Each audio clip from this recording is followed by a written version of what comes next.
Eh bien, bonsoir à tous. On se retrouve pour une petite vidéo sur la Walipini. Donc ça y est, j'ai terrassé sur le côté de la serre. J'ai enterré ma bâche, comme j'avais prévu. Ensuite, j'ai fait un système avec un morceau de géotextile et des pierres. Donc le géotextile se refermera sur les pierres, qui va me servir à drainer, comme je l'avais dit, toute l'eau. Donc là, comme on voit, la partie là de géotextile va se refermer l'une sur l'autre. Et comme ça, l'eau, elle entre toujours là où c'est le plus facile. J'ai une bonne pente, le jardin il est en double pente. Il est en pente vers là-bas, vers l'arrière, et il est en pente vers l'intérieur. Donc voilà, l'eau devrait facilement s'évacuer vers l'allée où je poserai un drain. Donc ce système-là, c'est un peu inspiré de ce qu'ils faisaient les anciens dans le temps. Ils mettaient deux cailloux de champ et un caillou dessus, et ça servait de rigole pour drainer les champs.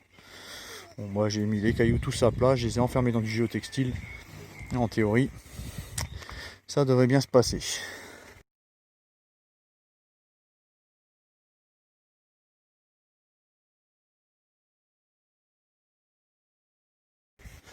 Bon, pour l'intérieur, comme je l'avais dit, j'ai renforcé.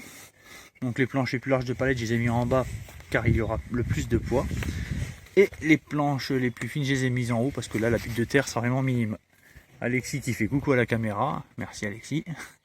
Bon, après, il m'a bien aidé encore, ce petit-là.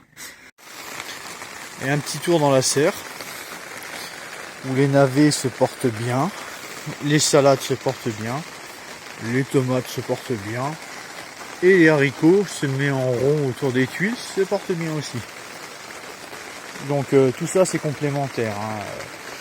Les tomates avec les navets vont faire répulsif pour certains ravageurs des tomates, tandis que les haricots de l'autre côté, eux, vont avoir un rôle de capter l'azote de l'air pour le transmettre à la terre.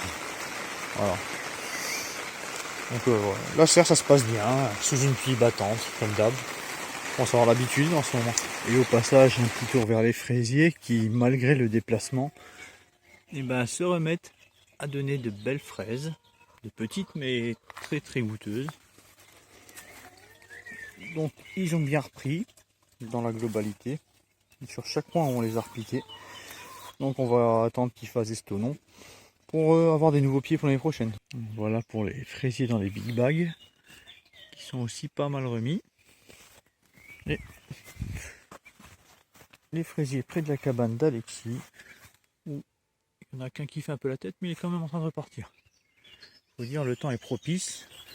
Pluie, chaleur, ça repart bien. Et tant qu'on est ici, je vais vous donner une petite astuce pour lutter contre les limaces, parce qu'avec toute la flotte qu'on a en ce moment, voilà.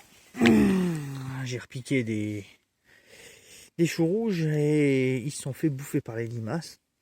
Donc voilà, j'ai mis autour cette plante là. Vous savez, c'est cette petite plante qui colle partout, qui colle aux mains. Vous faites une couronne avec. Quand elle est sèche, vous la changez. Et les limaces, elles n'aiment pas ça. Elles vont s'empêtrer là-dedans. Et ça vous protège les limaces. Voilà, c'est cette plante là. Bon, il est 21h, donc c'est un peu compliqué de filmer. Il n'y a plus beaucoup de lumière à cette heure et en plus il flotte. Voilà, c'est super collant. Et celle-là, c'est vraiment l'allié du jardinier contre les limaces. J'ai aussi mis les restes de mes feuilles de rhubarbe. On a fait la couverture de rhubarbe. C'est un insecticide naturel sur la feuille de rhubarbe. Et ça évite pas mal de désagréments. Bon ben voilà pour cette vidéo. Je vous dis à bientôt pour une prochaine vidéo sur l'avancée de la Walipini.